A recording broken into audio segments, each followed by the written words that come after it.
Hi guys, welcome to I dream. నేను మీ Chanakya. And నిన్న జరిగిన ట్రైలర్ లాంచ్ ఈవెంట్ పుష్ప 2 మరి బాలీవుడ్ కూడా బెంబేలెత్తిపోతుంది.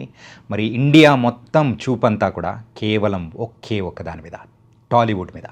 మరి టాలీవుడ్ ఇండస్ట్రీ ఎంత ఎదిగిందా అనేది ఈ యొక్క సినిమా ద్వారా, ఈ ట్రైలర్ లాంచ్ ఈవెంట్ ద్వారానే మనం ప్రత్యేకంగా చెప్పుకోవచ్చు. ఇంతటి రెస్పాన్స్ వస్తుందని ఎవ్వరూ ఊహించలేదు. మరి ఈ రెస్పాన్స్ ఎలా వచ్చింది, అసలు ఇది ఎంతవరకు తీసుకెళ్తుంది అనే దాని గురించి కూడా ఇప్పుడు మనతో పాటు మాట్లాడడానికి సీనియర్ జర్నలిస్ట్ మరియు సినీ క్రిటిక్ భరద్వాజ గారు ఇప్పుడు మనతో పాటు ఉన్నారు. మరి ఆయన్నే అడిగి బోల్డెన్ విషయాలు కూడా తెలుసుకుందాం. హాయ్ సార్, నమస్తే. నమస్తే. సింపుల్గా ఒక థంబ్నెయిల్ పెట్టాలంటే బెంబేలెత్తుతున్న బాలీవుడ్ పుష్ప 2 ఒక క్రేజ్ని చూసి. నిన్న జరిగిన ఈవెంట్ ఇలాంటి ఈవెంట్ కూడా కాదు. పుష్ప 2 ట్రైలర్ లాంచ్ ఈవెంట్కి 12 లక్షల మంది పైగా, అది కూడా మన తెలుగు స్టేట్స్లో కూడా కాదు, ఎక్కడో పాట్నాలో షారూఖ్ ఖాన్ ఈవెంట్ జరిగింది. ఇది కొన్ని సంవత్సరాల క్రితం. ఆ తర్వాత అన్ని సంవత్సరాల తర్వాత మళ్ళీ జరగడం పుష్ప 2నే. ఇలాంటి క్రేజ్ మన ఒక తెలుగు ఇండస్ట్రీకే ఒక గర్వకారణంగా అనిపిస్తుంది. దీని గురించి మీరేమంటారు? అంటే మనం ఈ మధ్య తెలుగు సినిమాలకు సంబంధించినటువంటి ఈవెంట్స్ బాంబేలో జరిగినాయి కానీ బాంబే దాటి జరగటం అనేది లక్నోలో జరిగింది మొన్న ఒక ఈవెంట్.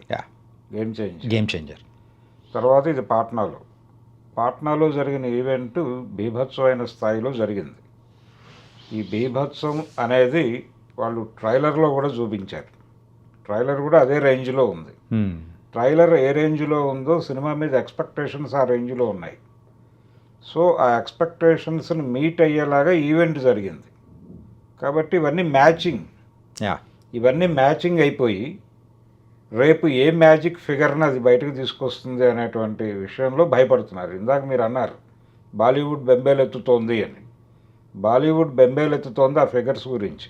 ఓకే, ఇప్పటికే ఆల్రెడీ ఒక 1500 కోట్లతో ఒక మార్క్ సెట్ చేసి ఉన్నారు అక్కడ. ఏది? రాజమౌళి అండ్ ప్రభాస్. బాహుబలి. ఇప్పుడు రాజమౌళి, బాహుబలి, ప్రభాస్, దీన్ని సుకుమార్, పుష్ప, బన్నీ అనేది రీప్లేస్ చేస్తుందా అనేది చర్చ. అంటే ఇక్కడి నుంచి ఆ సినిమా, అందులో ఒక డైలాగ్ ఉంది. ఈ మధ్యకాలంలో బాగా పాపులర్ అయినటువంటి బన్నీ డైలాగ్, అది అన్స్టాపబుల్లో. అంటే ఎవరు పోటీ అనుకుంటున్నావు నువ్వు అని అడిగాడు ఆయన, బాలకృష్ణ గారు. అడిగితే దానికి ఈయన లేదు నాకు నేనే పోటీ, నాతో నాకే పోటీ అన్న లెవెల్లో ఒక డైలాగ్ వేసాడు. అవును. సో ఇప్పుడు ఈ డైలాగ్ని ఇక్కడికి పట్టుకొస్తాయి, ఈ సీన్లోకి పట్టుకొస్తే ఈ సినిమాతో ఒక కొత్త బెంచ్ మార్క్ సెట్ చేసేటువంటి ప్రయత్నంలో మాత్రమే కాదు, తన పాన్ ఇండియా మార్కెట్ని స్థిరీకరించుకునే పనిలో ఉన్నాడు ఆయన బన్నీ. ఆ స్థిరీకరణ జరిగితే దానికోసం సుకుమార్ కూడా వెయిటింగ్. సో రాజమౌళితో సంబంధం లేకుండా పాన్ ఇండియా మార్కెట్లోకి ఎంటర్ కావడం మాత్రమే కాదు, అంటే ఇప్పటివరకు ఎంటర్ అయిన వాళ్ళందరూ రాజమౌళి చేయి పట్టుకుని వెళ్ళిన వాళ్ళే పాన్ ఇండియా మార్కెట్లోకి. రామ్ చరణ్ కావచ్చు, ఎన్టీఆర్ కావచ్చు, ప్రభాస్ కావచ్చు. రాజమౌళితో సంబంధం లేకుండా అక్కడికి ఎంటర్ అయ్యి దాంతోపాటు గ్లోబల్ మార్కెట్లోకి ఎంటర్ అయ్యేటువంటి ఒక ప్రయత్నం చేసినటువంటి హీరోగా బన్నీ ఒక రికార్డు క్రియేట్ చేయబోతున్నాడు. ఆల్రెడీ పుష్ప 1తో ఒక రికార్డు క్రియేట్ చేశాడు అతను. ఏది? మొదటి జాతీయ ఉత్తమ నటుడు పురస్కారం అందుకుని. అయితే పుష్ప 1ని మించి ఉంది ఇది. ట్రైలర్ చూస్తే డెఫినెట్గా దానికంటే మించి ఉంది అని ఎందుకు చెప్తున్నానంటే, దానికి తెలుగు మార్కెట్లో డివైడ్ టాక్ వచ్చింది పుష్ప 1కి. అవును. అయితే హిందీ మార్కెట్లో అది గెయిన్ అయింది. హిందీ మార్కెట్లో గెయిన్ అవ్వటం అనేది దాని సక్సెస్. అలా పాన్ ఇండియా మార్కెట్లోకి మొదటి సినిమాతోనే ఒక అద్భుతమైన ఎంట్రీ సాధించాడు అతను. ఎప్పుడైతే అది హిందీలో రిసెప్షన్ బాగుందో తెలుగులో మార్కెట్ సెట్ అయింది పుష్ప 1కి. ఆ డివైడ్ టాక్ పక్కకి వెళ్ళిపోయింది. తర్వాత దానికి ఒక రకమైనటువంటి ఇంటర్నేషనల్ మార్కెట్ క్రియేట్ అయింది. మీరు చూస్తే అనేక దేశాల నుంచి ఆ పాటకి డ్యాన్స్ చేస్తూ మూమెంట్స్ మనకి సోషల్ మీడియాలో వీడియోస్ రూపంలో అందరూ పెట్టారు, రీల్స్ చేశారు, విపరీతంగా పోస్ట్ అయినాయి. దాన్ని బట్టి దాని రిసెప్షన్ ఏ లెవెల్లో ఉందో అర్థమైంది మనకి. ఇప్పుడు ఆ ప్లాట్ఫామ్ మీద 2 వస్తుంది. కాబట్టి అవన్నీ రెక్టిఫై చేసుకుని వచ్చాడు ఆయన సుకుమార్. అంటే పార్ట్ 1 మీద వచ్చినటువంటి ఈ డివైడ్ టాక్ దగ్గర నుంచి మొదలు పెడితే ప్రతిదీ చూసుకుని దాన్ని అటువంటి ఇబ్బందులు ఇందులో రాకూడదు అనేది సెట్ చేసుకుని దానికి టైం తీసుకున్నాడు. అది ఇంత కష్టపడుతున్నాడు ఇతను, ఏమిటి ఏ లెవెల్లో ఉండబోతోంది అనేటువంటి రకరకాల సందేహాలకి సమాధానం చెప్పింది అది ట్రైలర్. ఇంతకుముందు టీజర్లు వదిలేరు వాళ్ళు, అవేవి కూడా ఈ లెవెల్ ప్రామిసింగ్గా లేవు. కానీ నిన్న పాట్నాలో వాళ్ళు అన్ని లక్షల మంది మధ్య రిలీజ్ చేసినటువంటి ట్రైలర్ ఆ ఈవెంట్కి ఏమాత్రమూ తగ్గలేదు. అది నిజంగా ఏమాత్రమూ తగ్గలేదు. అది డెఫినెట్గా ప్రవోకింగ్గా ఉంది, చాలా రెచ్చగొట్టే విధంగా ఉంది. ఈ సినిమా తక్షణం చూడాలనేటువంటి ఒక మూడ్ క్రియేట్ చేసేదిగా ఉంది. అది దాని success. So Allu Arjun conquer చేయబోతున్నాడు అనే ఒక కాన్ఫిడెన్స్ని ఇచ్చింది ఫ్యాన్స్కి మాత్రమే కాదు, ఆడియన్స్కి కూడా. ఇది భయాన్ని రేగెత్తించింది. మీరు ఇందాక అన్నట్టుగా బాలీవుడ్లో ఇంకొక జంట వచ్చేస్తుంది, ఇంకో డైరెక్టర్ వచ్చేస్తున్నాడు, ఇంకో హీరో వచ్చేస్తున్నాడు, ఏంటి పరిస్థితి అని. కాబట్టి అదైతే సెట్ అయిపోయింది పుష్ప 2కి. ఇప్పుడు నేను ఒక విషయం అడుగుదాం అనుకున్నాను సార్.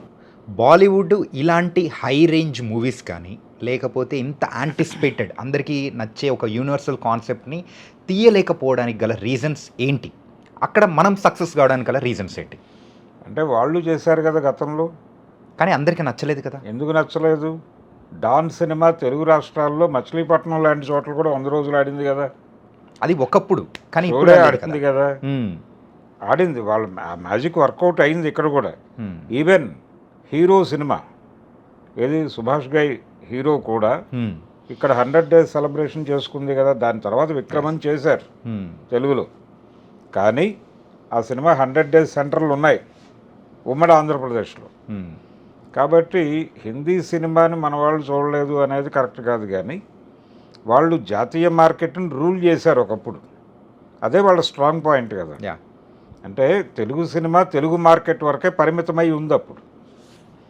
హిందీ సినిమాకి నేషనల్ మార్కెట్ ఉంది, దీంతోపాటు వాళ్ళకి అబ్రాడ్ మార్కెట్ కూడా ఉండేది. అలాగే తమిళ సినిమాకి సౌత్ మార్కెట్ ఉండేది, తెలుగు సినిమాకి కేవలం తెలుగు మార్కెట్టే ఉండేది. అందుకనే ఎన్టీ రామారావు గారికి ఇచ్చే రెమ్యూనరేషన్ కన్నా ఎంజీఆర్కి ఇచ్చే రెమ్యూనరేషన్ ఎక్కువ ఉండేది. ఎంజీఆర్కి ఇచ్చే రెమ్యూనరేషన్ కన్నా అమితాబ్కి ఇచ్చే రెమ్యూనరేషన్ ఇంకా ఎక్కువ ఉండేది. ఈ రెమ్యూనరేషన్ డిసైడ్ చేసింది మార్కెట్టే. తెలుగు సినిమా తెలుగు రాష్ట్రాల నుంచి బయటకు వెళ్ళటం అనేది మొదలైంది ఎన్టీఆర్తో. ఏ సినిమా అది? ఆయన చేసినటువంటి అంటే విశ్వేశ్వరరావు గారి బ్యానర్లో దేశోద్ధారకులు అనే సినిమా చేశాడు ఆయన. అది ఆయనకి మొదటి సోషల్ కలర్ సినిమా. ఎందుకు కలర్లో చేస్తున్నావు సినిమా, అనవసరంగా పెద్ద పెద్ద సెట్లు వేస్తున్నావు, బాంబే నుంచి టైలర్లను తీసుకొచ్చి బట్టలు కుట్టిస్తున్నావు, ఎందుకు వచ్చిన ఖర్చు, ఇదంతా రిటర్న్స్ రాదు నీకు అన్నాడు ఆయన. ఎన్టీఆర్ లేదు, నా వ్యూహం వేరే ఉంది, మీరు మాట్లాడకండి అన్నాడు ఆయన. అది కొంచెం లావిష్గా చేశారు ఆ సినిమాని. చేస్తే ఆయన టార్గెట్ ఏమిటి, తెలుగు వాళ్ళు ప్రపంచంలో ఎక్కడుంటే అక్కడ సినిమా వేయాలనుకున్నాడు, వేశాడు, హిట్ అయింది. జనరల్గా ఎన్టీఆర్ సినిమాకి వచ్చే రెవెన్యూ కంటే ఎక్కువ డబ్బులు కలెక్ట్ చేసింది అది. అట్లా అంటే క్వాలిటీ సినిమా తీయాలంటే బడ్జెట్ పెరగాలి, ఆ బడ్జెట్ రిటర్న్స్ రావాలంటే మార్కెట్ పెరగాలి. ఇది సూత్రం. ఈ సూత్రం మీదే రాజమౌళి గేమ్ మొదలుపెట్టాడు. మొదలుపెట్టి ముందు ఇండస్ట్రీలో తనకి కాన్ఫిడెన్స్ రావాలి, తన మీద కాన్ఫిడెన్స్ రావాలి ఇండస్ట్రీకి. అందుకని ఒక టెస్ట్ డ్రైవ్ చేశాడు ఆయన, అదే మగధీర. మగధీర సక్సెస్తో ఆయన ప్రూవ్ చేసుకున్నాడు, అంటే ఈ స్కేల్ సినిమా నేను చేయగలను అని. అక్కడి నుంచి దాన్ని పునాదిగా పెట్టుకుని బాహుబలికి వెళ్ళాడు ఆయన. బాహుబలి ఎందుకు వెళ్ళాడంటే మీరు ఇందాక అన్నారు యూనివర్సల్ సబ్జెక్ట్ అది. అందుకని మొత్తం ఆయన నేషనల్ మార్కెట్ని దృష్టిలో పెట్టుకుని ఒక జానపద కథతో వెళదాం అనుకున్నాడు. ఆ జానపద కథ వర్కౌట్ అయింది ఆయనకి. దానికి కూడా ఒక పాత తెలుగు సినిమా పునాది ఉంది బాహుబలికి కూడా. ఎన్టీఆర్ జయసింహ సినిమానే బాహుబలి. ఓకే. ఎన్టీ రామారావు గారు సొంత బ్యానర్లో వచ్చిన 3వ సినిమా జయసింహ. అదే కథని కొంచెం మార్పులు చేసి బాహుబలి అన్నారు, జనం చూశారు. అది పాన్ ఇండియా మార్కెట్ క్రియేట్ చేసింది. అయితే హిందీ మార్కెట్ని కాంకర్ చేసే కార్యక్రమం మన వాళ్ళు 50 నుంచి చేస్తూనే ఉన్నారు. నిరంతరం. అంటే పాతాళ భైరవ్ సినిమా వెళ్ళింది అక్కడికి, బాగానే డబ్బులు చేసుకుంది, అయిపోయింది. తర్వాత భానుమతి ఇప్పుడు శత జయంతి సంవత్సరంలో ఉంది ఆవిడ. భానుమతి గారి శత జయంతి సంవత్సరంలో ఉన్నాం మనం ఇప్పుడు. ఆవిడ డైరెక్ట్ చేసినటువంటి సినిమా చండీరాణి 53లో వచ్చింది అది. అది ఎన్టీఆర్ హీరోనే. ఆ సినిమా హిందీలో చేశారు, తెలుగు తమిళ్ హిందీల్లో చేశారు. అది హిందీ మార్కెట్లోకి వెళ్ళింది సినిమా. ఇక్కడ ఘంటసాల గారు పాడారు, అక్కడ తలత్ మహమూద్ పాడారు, పాటలు హిట్టే. ఆ తర్వాత పాన్ ఇండియా లెవెల్లో సినిమాలు చేయటం అనేది ఎందువలనో తగ్గింది, పట్టించుకోలేదు. అయితే మన డైరెక్టర్లు వెళ్ళారు అక్కడ, ఇక్కడ నుంచి డైరెక్టర్లు వెళ్ళి తెలుగు సినిమా రీమేక్స్ చేసేవాళ్ళు అక్కడ. తాతినేని రామారావు గారు, కె బాపయ్య గారు, వీళ్ళకంటే ముందు తాతినేని ప్రకాశ్రావు గారు, వీళ్ళందరూ, ఎల్వి ప్రసాద్ గారు కూడా, ప్రసాద్ గారు, అవును, వీళ్ళందరూ బాంబేలో రూల్ చేశారు ఒక రకంగా. అయితే వీళ్ళు రూల్ చేసింది తెలుగు రీమేకులతో. అలా కాకుండా ఒకే సబ్జెక్ట్తో టోటల్ మార్కెట్ని గ్రాప్ చేయటం అనే ప్రోగ్రాము కాన్షియస్గా మొదలు కాలేదు. కాబట్టి ఇప్పుడు మార్కెట్ అనేది అన్నిటికీ అవసరం అయిపోయింది. దీని ద్వారా హిందీ వాళ్ళు నేర్చుకున్నది ఏంటంటే, బాలీవుడ్ ఇండస్ట్రీ నేర్చుకున్న గుణపాఠం ఏమిటంటే, వీళ్ళు ఎలా కింద నుంచి పైకి వస్తున్నారో మనం కూడా అలా పైనుంచి కిందకి వెళ్ళాలి అనేది వాళ్ళకి అర్థమైంది. అంటే అందుకని అట్లీ డైరెక్టర్గా తీసుకున్నాడు ఆయన, షారుఖ్ ఖాన్. నయనతారను హీరోయిన్గా పెట్టుకున్నారు. ఇది జరుగుతోంది.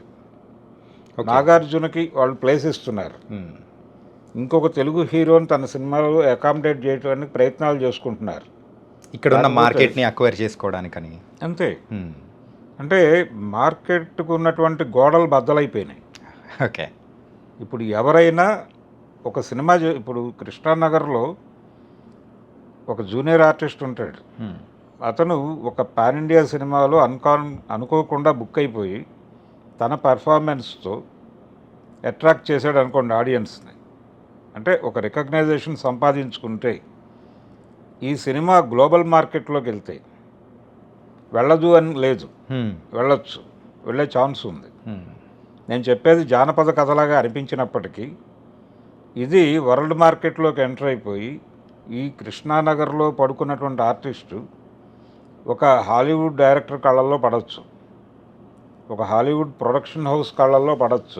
అక్కడ కూడా అంటే ఈ కాస్టింగ్ డైరెక్టర్లు ఉంటారు కదా, వాళ్ళ కళ్ళల్లో పడవచ్చు. పడి ఇతనికి ఫోన్ రావచ్చు ఒక హాలీవుడ్ ప్రొడక్షన్ హౌస్ నుంచి. రాదని గ్యారంటీ లేదు. ప్రపంచం అలా మారింది. ఇప్పుడు గ్లోబల్ మార్కెట్లోకి ఎంటర్ అయింది తెలుగు సినిమా.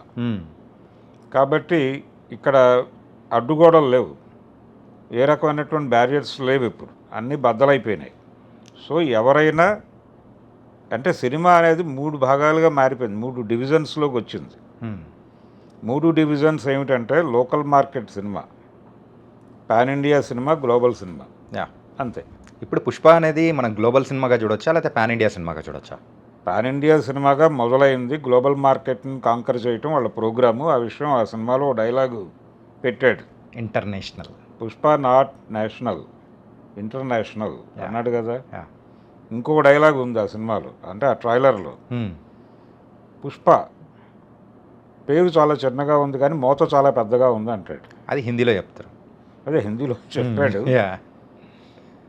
దాని జిస్ట్ ఏమిటి, పుష్ప అనే పేరు చిన్నగా ఉంది కానీ మోత చాలా పెద్దది, అది పెద్దగా మూగేటట్టే కనిపిస్తోంది, పెద్ద మోతతో రాబోతోంది అనే ప్రామిస్ ఉంది. దానిలో ఇంకొక డైలాగ్ ఉంది ట్రైలర్లో, పుష్ప అనేది కేవలం పేరు కాదు, బ్రాండ్ అని. అది బ్రాండ్గా మారిపోయింది ఆల్రెడీ. ఓకే అని ఈ బ్రాండ్గా మారటం అనేది గ్లోబల్ లెవెల్లో జరిగింది అనేది మనకి రీల్స్లో చూసాం మనం.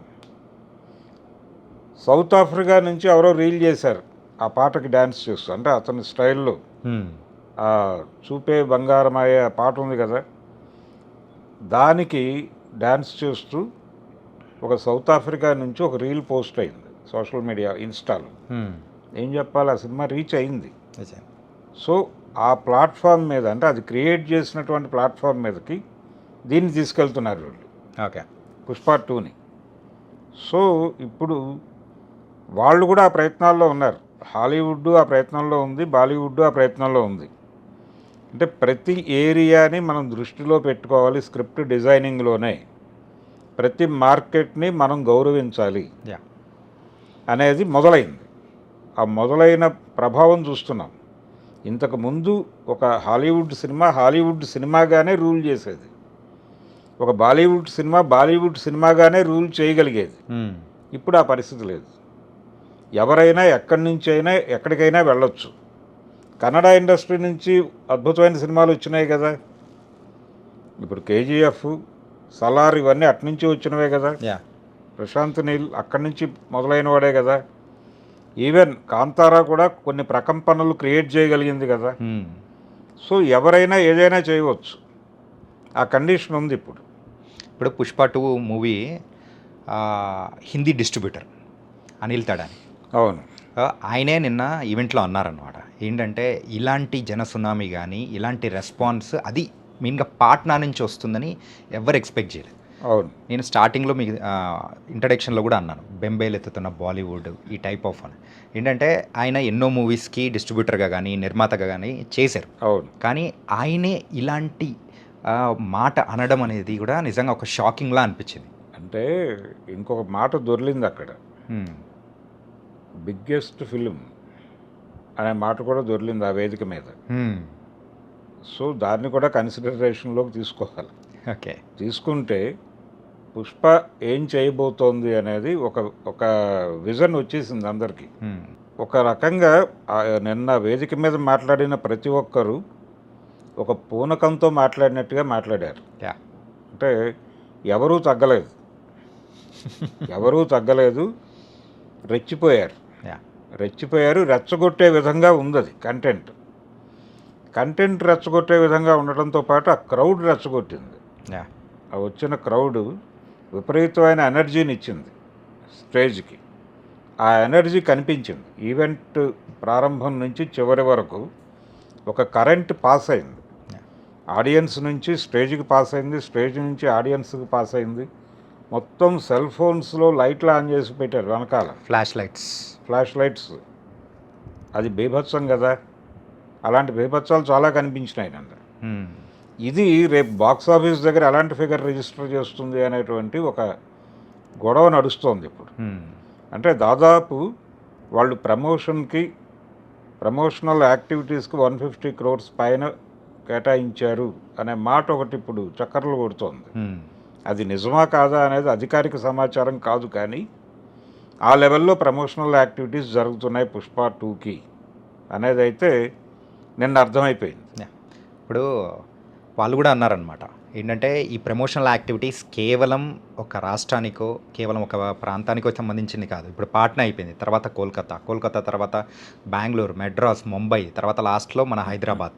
అవును, ఇన్ని చోట్ల అంటే స్టార్టింగ్ ఫస్ట్ డే దద్దరిల్లిపోయేటట్టుంటే ఇంకా రాబోయే ఈవెంట్స్ ఆ ప్లేసెస్లో రెస్పాన్స్ ఇంతకు మించి కౌంటర్ వైబ్రేషన్స్ వ్యాపిస్తాయి కదా. ఇది ఈ లెవెల్లో చూస్తున్నాం మనం. తెలుగు సినిమా ప్రమోషను ఇంకో స్టేట్లో జరగటము, ఈ లెవెల్లో జరగటం గురించి ఇప్పుడు మాట్లాడుకుంటున్నాం. ఒక 4 రోజుల తర్వాత అంటే అతి సమీపంలోనే ఇంకొక చర్చ జరుగుతుంది. ఏంటది సార్? ఏంటంటే ఒక తెలుగు సినిమా ఈవెంట్ సిడ్నీలో జరగచ్చు, న్యూయార్క్లో జరగచ్చు, ప్యారిస్లో జరగడానికి స్కోప్ ఉంది. ఎందుకంటే గ్లోబల్ మార్కెట్ని ఓపెన్ చేయబోతున్నారు, గ్లోబల్ మార్కెట్ని టార్గెట్ చేయబోతున్నారు. ఓకే, కాబట్టి అంటే మహేష్ బాబు సినిమా టార్గెట్ అదే కదా. ఆయన 1200 కోట్లు పెడతానంటున్నాడు గ్లోబల్ మార్కెట్ కోసమే. 1000 కోట్లు 1200 కోట్లు అంటున్నాడు. ఆ తర్వాత హాలీవుడ్ ఎంట్రీ. ముందు తనకంటూ ఒక మార్కెట్ని క్రియేట్ చేసుకున్న తర్వాత ఆ మార్కెట్ని చూపించి ఆయన హాలీవుడ్ సినిమా చేస్తాడు రాజమౌళి. అది ప్రోగ్రామ్. ఓకే, సో ఆ ప్రోగ్రాంలో భాగంగా 1000 కోట్లు 1200 కోట్లు, అది కూడా అధికారిక సమాచారం కాదు, స్పెక్యులేషన్ అయి, కానీ అది రోల్ అవుతోంది, సర్క్యులేట్ అవుతోంది. సో రేపు పొద్దున దాని తాలూకా ఈవెంట్స్ లేకపోతే ఈ పుష్ప టీమ్ ఇది నెక్స్ట్ స్టెప్ అక్కడే అంటున్నారు. గ్లోబల్ మార్కెటే మా టార్గెట్ అనే విషయం చెప్పాడు ఆయన. కాబట్టి తెలుగు సినిమా ఈవెంట్స్ న్యూయార్క్లో జరగచ్చు, ఫస్ట్ ఈవెంట్ అక్కడే జరగచ్చు, లేకపోతే మరొక చోట న్యూ జెర్సీలో జరగచ్చు, సిడ్నీలో జరగచ్చు, ఎక్కడైనా జరగచ్చు. కాబట్టి దానికి ప్రిపేర్ అవ్వాలి. దానికి ప్రిపేర్ అయ్యి దాని గురించి మాట్లాడుకునే ఒక సందర్భం అతి త్వరలోనే రాబోతోంది అనేది. అంటే మొన్న తెలుగు మీడియాని తీసుకెళ్లారు, లక్నో తీసుకెళ్లారు, పాట్నా తీసుకెళ్లారు, రేపు విమానాల్లో అక్కడికి కూడా తీసుకెళ్లాల్సిన పరిస్థితి వస్తుంది. సో తెలుగు సినిమా ఎదుగుదల అనేది ఆ లెవెల్కి వెళ్తుంది. రెమ్యూనరేషన్లు కూడా పెరుగుతున్నాయి కదా. అవును. ఇప్పుడు ఈ సినిమాకి సంబంధించిన రెమ్యూనరేషన్స్ గురించి ఒక చర్చ జరుగుతోంది బయట. ఓకే. ఏది పుష్ప 2కి సంబంధించి అల్లు అర్జున్కి 300 కోట్లు ఇచ్చారు అని చెప్పి ఒక రూమర్ నడుస్తోంది. అవును, కొన్ని వెబ్సైట్స్లలో కూడా మనం బాగా చూస్తున్నాం. అది వాస్తవం అయి ఉండొచ్చు, కాకపోవచ్చు, అది వేరే గొడవ. కానీ ఆ లెవెల్ స్పెక్యులేషన్కి స్కోప్ ఇచ్చింది ఇది నిన్న జరిగిన ఈవెంటు. అలాగే ఆ సినిమా ట్రైలర్ చూపించినటువంటి స్కేలు, అవి రెండు ఈ స్పెక్యులేషన్కి అవకాశం కల్పించినాయి. కాబట్టి ఈ రెమ్యూనరేషన్లు ఈ రేంజ్ నుంచి ఇంకే రేంజ్కి వెళ్తాయి. ఇది వాస్తవం కూడా కావచ్చు. అంటే తెలుగు సినిమా రెమ్యూనరేషన్లు ఏ లెవెల్లో ఉండేవి ఒకప్పుడు పెద్ద హీరో, తెలుగులో నెంబర్ 1 పొజిషన్లో ఉన్న హీరో తీసుకున్న రెమ్యూనరేషన్తో పోలిస్తే ఇదేమిటి, ఈ మార్క్ ఏమిటి అనేది భయపెట్టే వ్యవహారం కదా. ఉదాహరణకు సీనియర్ ఎన్టీఆర్నే తీసుకుంటే ఆయన అఫీషియల్గా చివరి సినిమా నా దేశం అనుకుంటే ఆ తర్వాత కూడా ఒక 7-8 సినిమాలు చేశాడు ఆయన. కానీ రాజకీయాల్లోకి వెళ్ళటానికి ముందు ఆయన చేసిన సినిమా నా దేశం. ఆ సినిమాకి ఆయన తీసుకుంది అంతా కలిపి 25 lakhs. ఇప్పుడు రెమ్యూనరేషన్ 300 కోట్లు. అంటే 300 కోట్లు ఎక్కడ, 25 లక్షలు ఎక్కడ, ఎక్కడికి వెళ్ళిపోయింది తెలుగు సినిమా? 100 కోట్లు వసూలు చేస్తే చాలు అనుకున్నటువంటి తెలుగు సినిమా ఈ మధ్య 100 కోట్లు కలెక్ట్ చేయడమే చాలా గొప్ప విషయంగా మాట్లాడుకున్నాం కదా. ఏది ఖైదీ నెంబర్ 150 టైంలో కూడా 100 కోట్ల వసూళ్ళని రీచ్ అయితే చాలు తెలుగు సినిమా అనుకున్నది. ఈ రోజున హీరో రెమ్యూనరేషన్ 100 కోట్లు దాటి ఉంది తెలుగు సినిమాకి. సో తెలుగు సినిమా రేంజ్ మారిపోయింది. So Telugu cinema local cinema, pan India cinema, global సినిమాగా డివైడ్ అయిపోతుంది. ఇప్పుడు గ్లోబల్ సినిమాని పుష్ప మూవీకి చెప్పుకోవడానికి ఒక బలమైన రీజన్ అనేది కూడా ఉంది. ఏంటంటే టోటల్ 11,500 థియేటర్స్లో రిలీజ్ చేస్తున్నారు. కేవలం ఇండియాలోనే 6,500 అయితే గ్లోబల్గా ఓవర్సీస్లో 5,000. అంటే నేషనల్లో ఉన్న థియేటర్స్కి అండ్ ఓవర్సీస్లో ఉన్న థియేటర్స్కి పెద్ద వ్యత్యాసం ఏం లేదు. సరసమానం అయిపోతుంది. అంటే ఈ వ్యత్యాసం లేకుండా ఉండటానికి రీజన్ ఏంటంటే మీరు ఇక్కడ ఎలాగైతే అన్ని లాంగ్వేజెస్ కవర్ చేస్తున్నారు, దీని తాలూకా రిఫ్లెక్షన్ అక్కడ ఉంది. ఓకే. దీంతో పాటు ఇంగ్లీష్ వెర్షన్ రిలీజ్ చేస్తే పరిస్థితి ఏమిటి అనేది అప్పుడు హాలీవుడ్ కూడా భయపడుతుందా? అదే కదా పరిస్థితి. ఓకే. అంటే గతంలో ఒక ప్రయోగం జరిగింది తెలుగు నుంచి. మోసగాడు సినిమాని ట్రెజర్ హంట్ అనే పేరుతో ఇంగ్లీష్లోకి డబ్ చేసి కొంత మార్కెట్ చేశారు వాళ్ళు. ఓకే. ఆ రోజుల్లో అంటే ఇక్కడ ఒక హిందూలో పనిచేసేటువంటి జర్నలిస్ట్ రాండార్ గైతో రాయించారు డైలాగ్స్. ఓకే. రాయించిన దాన్ని హాలీవుడ్కి పంపించి అక్కడ ఒక స్క్రిప్ట్ రైటర్తో కరెక్షన్ చేయించుకుని దాన్ని డబ్ చేసి వీళ్ళు రిలీజ్ చేశారు. అది కొన్ని దేశాల్లో మంచి రిసెప్షన్ని సంపాదించుకోగలిగింది. ఓకే. సో అలాంటి ప్రయోగం మొదలైపోతే అది చేయటమే వీళ్ళ టార్గెట్. ఓకే. గ్లోబల్ మార్కెట్ని టార్గెట్ చేయటం అంటే ఇదే.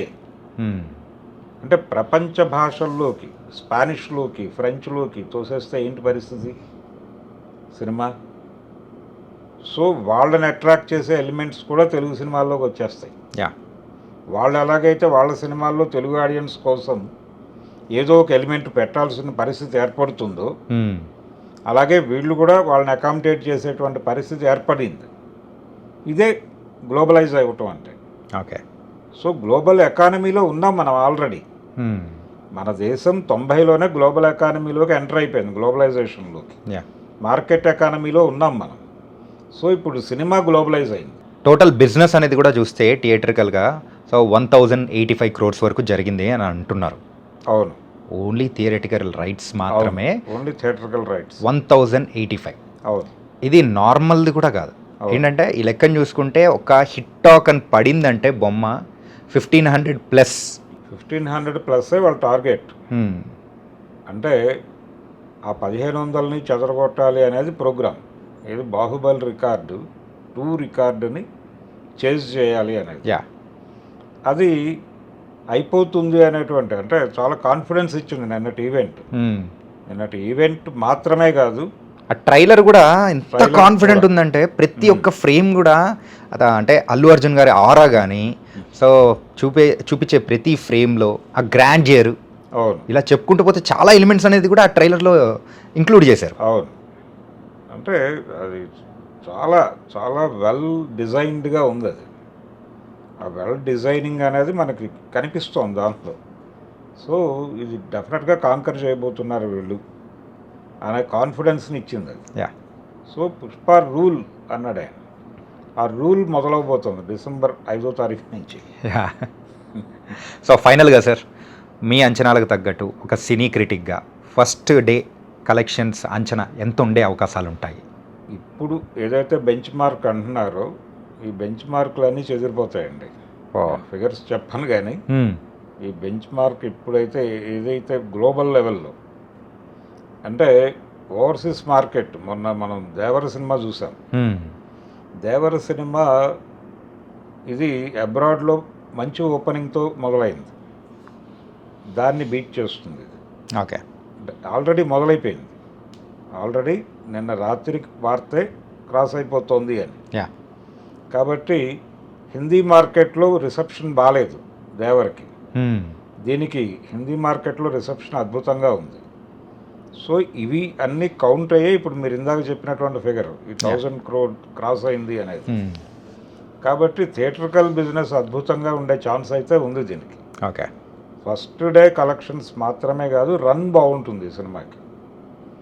రన్ బాగుంటుంది అనే కాన్ఫిడెన్స్ రావడానికి కారణం ఏంటంటే ఈ సినిమా ఈ ట్రైలర్లో వాళ్ళు రష్మికని పోర్ట్రేట్ చేసినటువంటి పద్ధతి, ఆ కాన్వర్జేషను, అలాగే వైఫ్ గురించి తమ ఒక ఒపీనియన్ చెప్తాడు ఆయన. యా.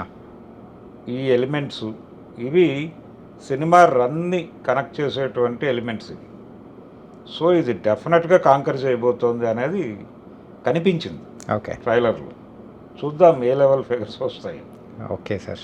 బిగ్గెస్ట్ సినిమా అని ఒక మాట దొర్లింది అన్నాను నేను. అవునవును. ఆ బిగ్గెస్ట్ సినిమా అనేది బాక్స్ ఆఫీస్ దగ్గర కూడా కౌంట్ అవ్వబోతోంది. Thank you so much sir. Thank you guys. మరి పుష్ప గాడి రూల్ మొదలవబోతుంది. పుష్ప అనుకుంటే కేవలం ఫ్లవర్ అనుకుంటుందా? కాదు, ఫైర్, వరల్డ్ ఫైర్. అక్కడ వైల్డ్ ఫైర్ అన్నాడు కానీ వరల్డ్ ఫైర్ మాత్రం సృష్టించబోతున్నాడు, అది కూడా December 5th నుంచి. మరో ఇంటర్వ్యూతో మళ్ళీ కలుద్దాం. అంతవరకు take care. This is your Chanakya.